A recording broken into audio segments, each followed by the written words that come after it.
Welcome to the GCN Tech Show.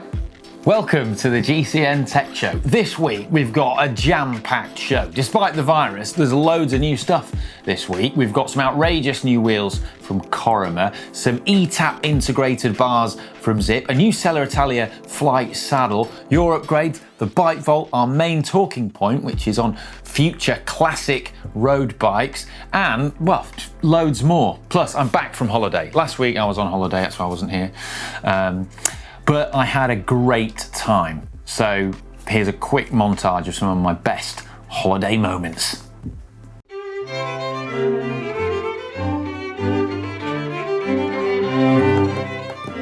Come back to life, plant. Please don't die.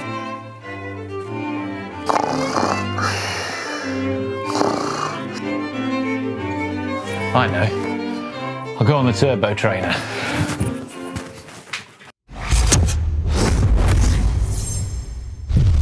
We've decided not to do a main talking point about the coronavirus because it's nice to be able to escape it and think about something else, and life goes on. So our main talking point this week is bikes that are going to become future classics. Now, what we mean by this is bikes that were made roughly within the last 10 years, but are no longer being made now, that are going to become very desirable in the future. So to kick things off, I asked Manon what she thought. Right, Ollie, I thought I'd kick things off with a Cannondale Super 6 Evo. Now, I was actually lucky enough to be able to ride one of these bikes last year on the Drop cycling team, and they are lovely bikes to ride for many reasons. The defining features on the bike are the slender profile and the classic geometry, as well as the horizontal top tube. These are a classic bike for me because it represents the pinnacle of where carbon lightweight bikes got before the introduction of aerodynamics and disc brakes. After the Super 6, generally speaking, bikes became a lot more aero and slightly heavier. It was a machine that won Grand Tours, sprints, and even ridden by Peter Sagan in the first half of his cycling career. It did make the BB30 bottom bracket infamous, but in most cases, people were able to resolve any creaking issues they came across. A design doesn't have to be perfect to be classic. Would you agree with me, Ollie? Yeah, I definitely would. Thanks, Manon. I have to absolutely agree with you there. I do love the horizontal top tube and the classic lines of the Super 6, but I've got one of my own. I have to say, I think the Cervelo S3 is a bike that really stands out for me. It wasn't the first aero road bike by any means, but it was certainly one of the key aero road bike designs that made the world take note of aero bikes and show that they were the future. So you've got aerodynamic tube shapes throughout, that really pronounced big aerodynamic sort of teardrop shaped down tube, and then dropped seat stays. Those aerodynamic drop seat stays were actually borrowed from the P3 time trial bike at the time, and this was before, you know, all bikes had dropped seat stays. You know, Cervelo really were pioneers in the aero bike game. And also one of the cool things that they made a big deal of at the time was that the pro riders using that bike had the same frame as what you could actually buy in the shops, which was pretty cool.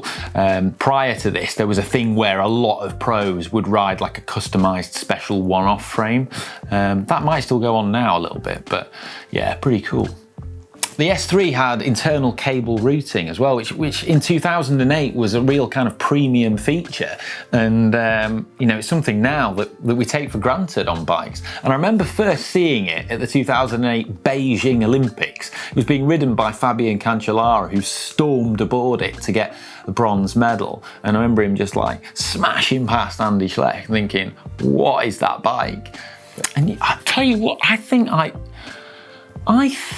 I know a rider that rode for the Cervelo test team and rode a Cervelo S3. Hang on, brain freeze. It'll come to me. Give me a sec.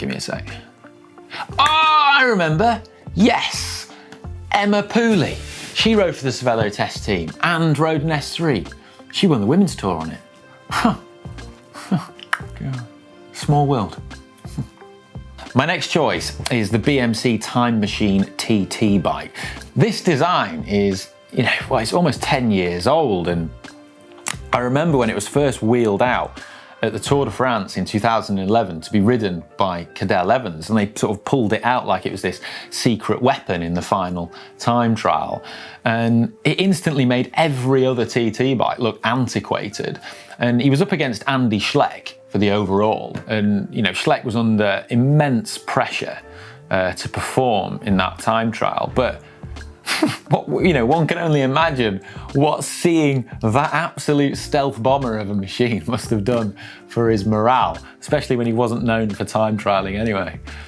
It really did set the mold for, you know, other time trial bikes that followed it. It, you know, had all the features, you know, heavy integration, integrated cockpit, all the cables hidden, you know, integrated seat post clamp, the dropped stays and aero shapes, and, you know, yeah, seriously ahead of its time. Proper cool bike. My next selection is a Colnago C59. And yep, I know it's been superseded by the C60 and the C64, but for me, the C59 is the design that has potential future classic status. You know, this is a bike that is not all about lightweight like the Cannondale Super 6, because, you know, that isn't Ernesto Colnago's design philosophy. You know, in an era where pretty much every single other bike manufacturer was jumping on the lightweight press fit bottom bracket bandwagon, you know, Ernesto Colnago stuck to his guns with a more reliable and you know, more robust English threaded bottom bracket with outboard bearings, and I absolutely just love that. It also had aluminium bearing seats in the headset at a time when, you know, these were being, you know, removed and just bare carbon racers were being used on the headset for the bearings. And, you know, all this while retaining the classic lugged silhouette of a, you know, a classic Colnago. I think it looks brilliant. And, you know, the C64 and C60, the tubes got wider and more chunky, and these are obviously better from a stiffness and performance point of view. But the slightly thinner tubes on the C59, I think purely just aesthetically, I think they look great and are more reminiscent of the old classic, you know, steel Colnago frames. And I think, thinking about it, my favourite ever C59 that I ever saw was Thomas Voeckler's C59 that he had painted up in polka dots when he was in the polka dot jersey leading the mountains classification at the Tour de France. It just looks so cool. They had little polka dot look pedals on it and everything, and full Campagnolo Super Record group set on there. Really, really trick bike, really nice when he was riding for Europe Car. But I mean, this list is by no means definitive. There's been so many great bikes over the last 10 years. So, you know, let us know in the app and on social media and in the comments section, you know, what bikes you think are going to be future classics. Maybe you own a bike that's going to be a future classic, so definitely submit that if you do. Now it's time for a special edition of the Tech Show. It's time to take a look at some of your pain caves. Right now, a lot of us are confined to riding indoors, so this is our way of embracing it. We've had some great submissions in this week, so remember to keep uploading them to the GCN app.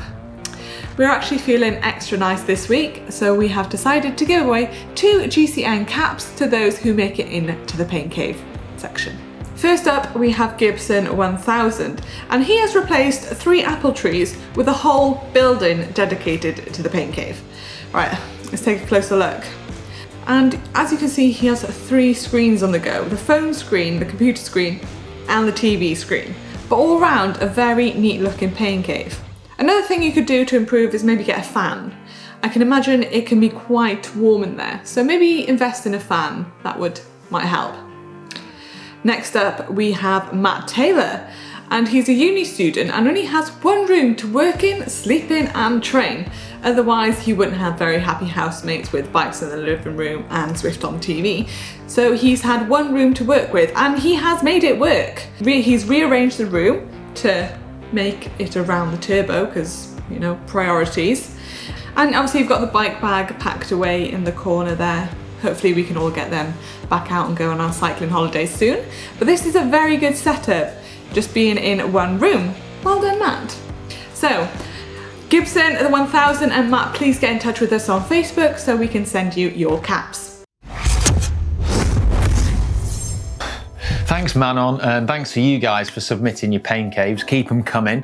And also I want to answer a few of your questions. So a few people were asking in the comments about my wall mount. It's from a company called Cyclock. It mounts the bike in 3 positions. So you've got a bracket for each wheel and then a bracket for the pedal. The pedal slots in and that's how it holds it up. So that's why I don't have my crank in the 3 o'clock position. It has to be like that to hold it on the wall. And I have now aligned my valves correctly. And no, that was my bad. Sorry about that. Anyway, time now for hot tech. And we're going to begin this week with some outrageously cool new wheels from Corima. Check these out. They're called the MCC DX. They're disc brake specific. They're available in 2 depths, 32mm and 47mm, and also tubeless and tubular versions. But get this, they have just 12 spokes, front and rear. How cool is that? Naturally, the spokes are made from carbon as well, keep the weight down, obviously. But I'm really interested in how they're made. I was actually supposed to go to the Corima factory to see them being made because they look really interesting, especially, you know, the design of them, but I was unable to because of the current situation. But hopefully I get to do that in the future because the spokes are kind of paired. You can see, and then they go into these really interesting Y-shaped lugs onto the wheel, which is, you know, said to improve the performance of the wheel and the stiffness from the pedaling rotation and the braking rotation, which happens in opposite directions. But yeah, it's intriguing me, and hopefully we get to see them being ridden by the Astana team in the future, if and when racing resumes. Some hot new saddle tech now, and Selle Italia has just launched a new version of its Flight saddle, the Flight Boost. Now, the Flight is, you know, one of the coolest saddles ever devised. It was first introduced in 1990 and, you know, is widely regarded as a design classic. In fact, you can still buy it now as a testament to how good that original design was. But the new one is lighter and it's got a different shape that's been sort of, you know, it's been evolving over the years. It's 2.7 centimeters shorter than the original Flight. And also in its lightest top of the range Kit Carbon Neo carbon railed version, it's just 170 grams, which is about the same as a large banana. The saddle is said to be unisex. It's also available in 2 widths, and there's manganese and titanium railed versions in addition to the carbon. But best of all, we've actually got an unboxing coming up this weekend, so there'll be a chance for 5 of you lucky viewers to get your hands on one of the new saddles. Make sure you check that out this weekend. Some hot new aero tech now, courtesy of Zipp, who've launched their new VukaShift AXS 90 aero extensions, described by them as being aero extensions with brains. The reason for this is they contain the blip box that you would ordinarily use with a wireless group set. Now that's kind of like the junction box on Shimano Di2, but if you have a wireless group set, sometimes where you position the blip box can be a bit of an issue, especially if you've got a really integrated bike. This eliminates the need for it, meaning you can simplify your cockpit, make it more streamlined. You don't have to put the blip box anywhere. It's a mechanic's dream, really, to be able to do this. And also you can connect wireless shifters to the base bar as well, the new multi-click buttons, which is really cool if you want to have gear shifting where your brakes are.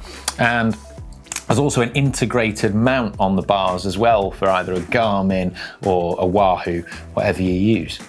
Next on Hot Tech, Brompton to the rescue. Folding bicycle manufacturer Brompton is currently crowdfunding to try and source 1,000 hire bikes for NHS healthcare workers in the UK to help them during the coronavirus pandemic. If you'd like to support the campaign, it's currently live on crowdfunder.co.uk. And according to Brompton, they're not actually making any profit from this and will actually incur a slight loss.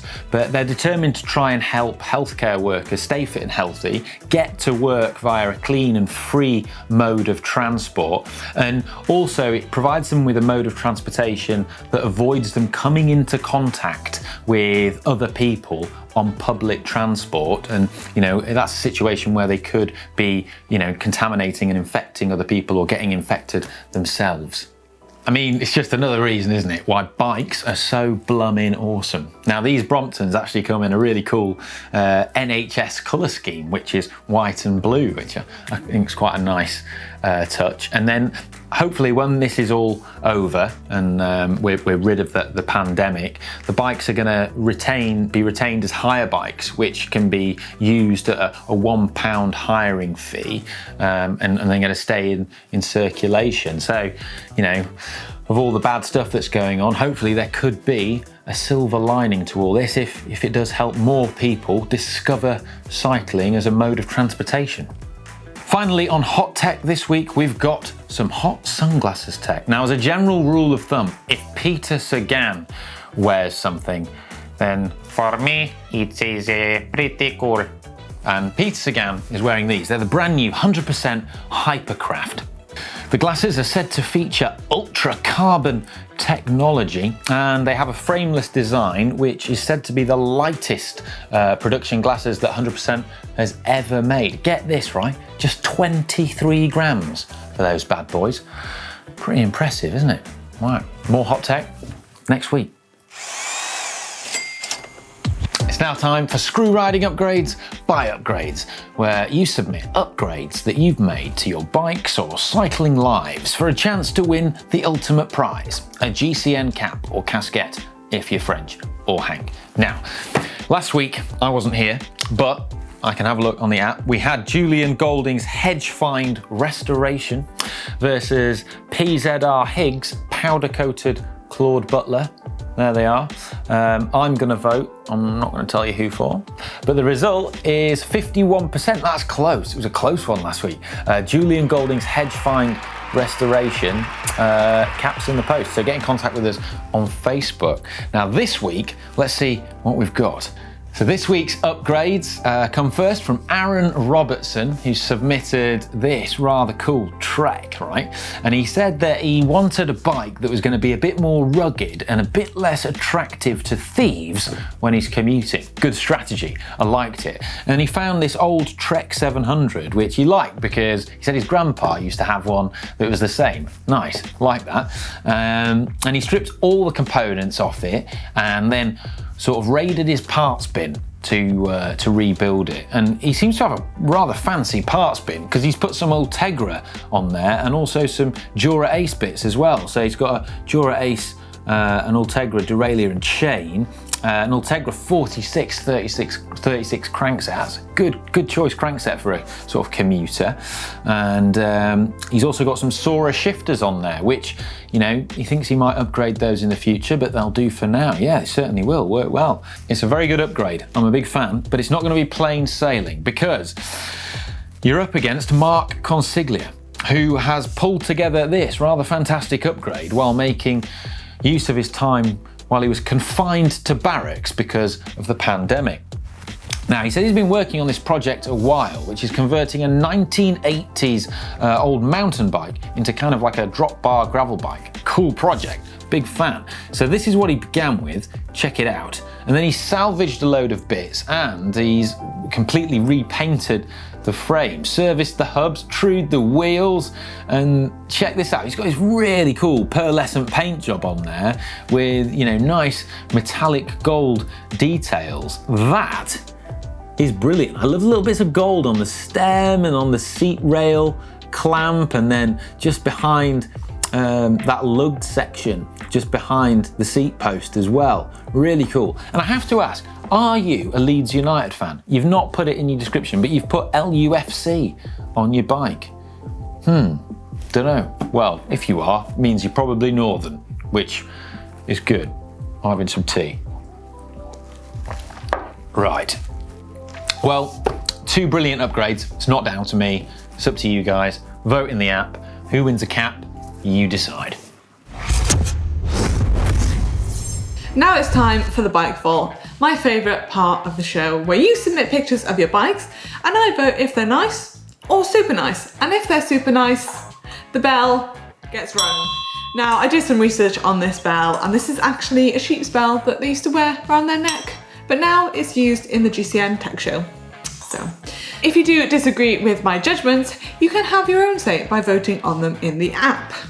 Right, first up this week we have Ollie Goes Biking with this Ridley Noah Fast, very nice looking bike, Shimano Ultegra Di2, Forza wheels, tan sidewalls, rotor chainring, flow cranks, nice neat handlebar tape, black saddle, no chimney, a very nice stem, big fan of those aerodynamic stems, very neat bottle cages, very nice looking bike. Not in biggie smalls, but it's still a very nice bike. Got the valves lined up, the wheels lined up. I think that is a super nice. Next up, this one in from Dan Figlio 29. This very early birthday present from his wife. Now I'd be very, very happy if this was my birthday present. You are very lucky. It is a Pinarello Dogma F10 with Durace Di2, Durace wheels. Very nice looking bike, a Pioneer power sensor. Very, very nice. Nice black handlebar tape, black saddle, black everything, black wheels. Lined the valves up, biggie smalls. The crank is kind of pointing up a little bit in line with the down tube, but that's okay. Left the light on. If you took the light off, that would have been better, Dan. I like the background as well. The bike's in focus and the background's blurred. I mean, I'm gonna give it a super nice. Now onto the next one. JERRYSTAFFORDCO sent in this lovely Specialized Drew Bay. Ultegra Stages Power Meter, Pro delogoed bars and stem, Physique Aeron saddle, Roval C38 disc wheels. Very, very nice. I love the background of this picture, and he's used a nice little stick to prop his bike up. Let's take a closer look. So the valves are lined up, the wheels in biggie smalls. No chimney, hasn't taken the saddlebag off, but I mean, it looks like you're in the middle of nowhere and you're probably gonna need a puncture kit with those kind of roads, so we'll let you off. But very nice looking bike, matte black, black saddle, black handlebars. It's another super nice. As a few of you have probably noticed, I am being quite generous with the bike vault. I've let a few saddlebags slip, a few lights, but I just feel like we need all the positivity in the world in this bike vault, and there's enough negativity out there, and I'm trying to keep the bike vault very positive, so just thought I'd let you know. Moving on, we've got this one in from Mike, and it is the Le Mans Tête de Course from 2008, a very retro looking bike. Shimano Durace Di2, Bontrager wheels. It's a very nice looking bike. I do like the retro look. Valves look lined up, black handlebar tape, a little tiny chimney, but that kind of chimney I can let go. It's not a massive chimney, it's fine. Biggie smalls, the chain doesn't look that clean. Could be cleaner, that's all I'm gonna say. And the wheels look like they could be cleaner. There might be old wheels, but you could still give them a little scrub up. I think this is going to be a nice for me. It is very close to being a super nice, but it's a nice. From 2019, Shimano Durace DT Swiss 25mm wheels. Wow, that is bling. Bling. We haven't had any gold chains this week. A gold chain on this would have been nice.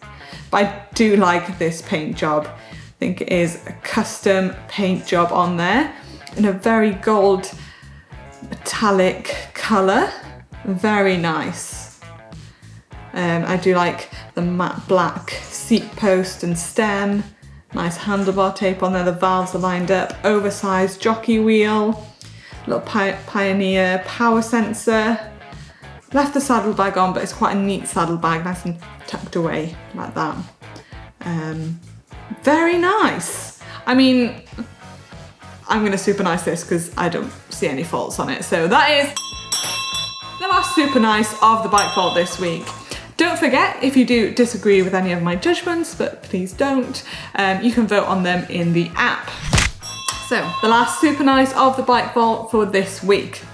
If you do, however, disagree with any of my judgments in the bike vault, you can go over to the GCN app and vote if they're nice or super nice. So make sure you get submitting your bikes in for next week's Bike Vault, and I'll see you next week.